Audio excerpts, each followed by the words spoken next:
If we want to learn how to work and install the views in interior design, first of all, we must understand some of the camera features. And especially that is important when we are talking and work with angle views. You can see here a bunch of images. They are directly linked to the subject of forming the views in interior design. But before proceeding to creating views, we must understand first, as I said, some of the camera features. You can see here a camera, and you can see here an example of how we can form the view for our future render. And in this lesson, we will talk about some of the features that you see here in the second panel of our camera settings. We must understand what is a camera film, despite the fact that we are using phones for our pictures now. And by the way, we will stick to the standard that you see here. Next, we must understand what is focal length for a camera and how our frame or our future render is formed. You can see here on this image a simple representation of what is actually going on inside our camera when we are shooting or creating a render, and what actually happens to the object of the interior scene when that info passes through our lens. Next, we have the field of view. Here we determine the angle that we will use for our future render. We got another camera here. You can see here the field of view, although we kept it on default. And you can see here an image as well with some kind of templates where we can see how the field of view affects the range or the angle that we are trying to capture. And we also have the zoom factor. We try to keep it at 1 so we can avoid the distortion in our renders. In real world, it is directly linked to the lens of our camera, although in 3ds Max this does not really matter. And by the way, you can see here the section, it's called sensor and lens. On the sensor of our camera we are obtaining the image, and the lens correct or adjust the image that we are obtaining. So one more time, let's get back to this image so we can understand the whole process from the start. We got an object, or this can be even a whole interior scene, and in 3ds Max the camera position is actually the point from where we are looking or where our physical camera is. First, this object must be brought into focus, and then it must be brought to the sensor of our camera. That's why you can see here written sensor, and the second panel of our camera settings, it's also called sensor and lens. All this info about this object or interior scene that we are shooting passes through a system of camera lens. Lenses are actually crucial to the camera, and they do several things at once. First of all, they scale down the whole big image of our interior scene in our case, so it can fit into a lot more smaller area of our camera film. You can see here the point that we are controlling using our focal length, so we can bring our image using our lens on our sensor. Lenses also concentrate the light energy so that the image forms on the film more quickly. And also in this case our camera can be used in more darker conditions. And as I said, we are controlling that using focal length. I will show in a second how that works in 3ds Max.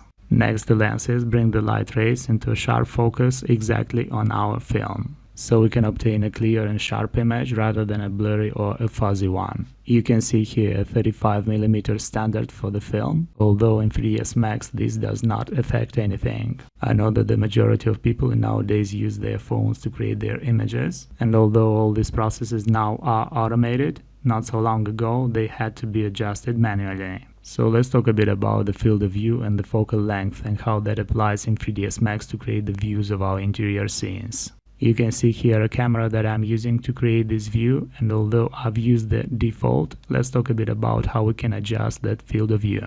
First of all, we should stick to standards if we aim to obtain pleasant interior renders or interior views. But also let's see how these settings act in 3ds Max and Vray. I will open our previous scene. I would like to show that on a more simple example. First, you can see we got the field of view disabled and we got the focal length. They both act at the same time. So you can see here, if I'm trying to change the focal length, by the way you can watch the planes, the field of view at the same time being disabled changes as well, although being in a disabled state and being shown in gray. Let's undo that.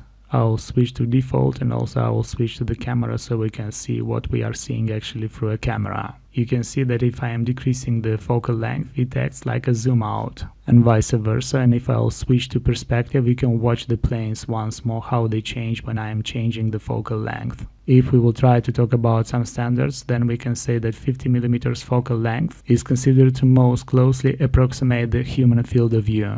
That's why, especially if we are creating interior design, we should stick closely to that 50mm standard. If I will enable the field of view, you can see that the focal length became gray and we are adjusting only the field of view, although they move at the same time. Field of view, it's about the angle that we are using for our image. We can create different effects like fisheye, for example, that distorts the angle, but we will stick, as I said, to standards in interior design. So one more time, field of view, it is about the angle, and when it is enabled, it allows to set the field of view directly without having to set the focal length and the film gate. You can even see by the camera preview how the field of view affects the camera angle. I'll switch even to top view so you can see it a lot better.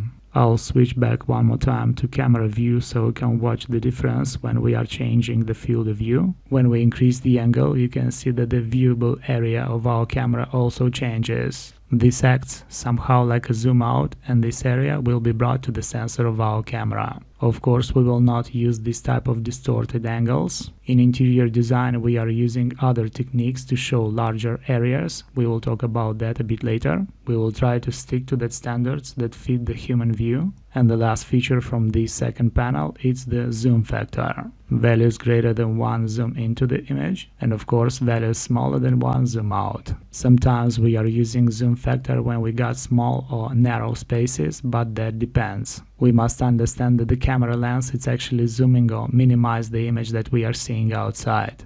That's why if I will go to camera view and I will try to change the zoom factor, you will be able to see the field of view changed or the zoom out or zoom in changed. By the way, when I'm changing the zoom factor, you can watch the planes of our camera change as well. Smaller values or zoom out make them bigger, and vice versa, bigger values make them smaller. I would suggest you for interior design to try to keep the zoom factor close to 1. I'll try to show quickly in a simple example how we can use the zoom factor when we are creating angle views in interior design. If you remember, I said that in interior design the angled views are very questionable. Interior design rules when we are trying to form our render implies more like 90 degrees type of views.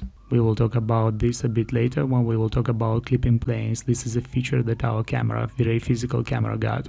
So let's say, for example, we are trying to create an angled view, and you can see that using this angle and the ratio of our render does not reveal to us a big portion of our interior scene. That's why in these cases we will use a zoom factor, and we must keep in mind that we are distorting a bit our image, thus receiving a more wider view. Usually we use this for secondary renders or when we got narrow spaces. In the next lesson, we will talk about these main 3 features that actually mostly impact the image that we are seeing through our camera.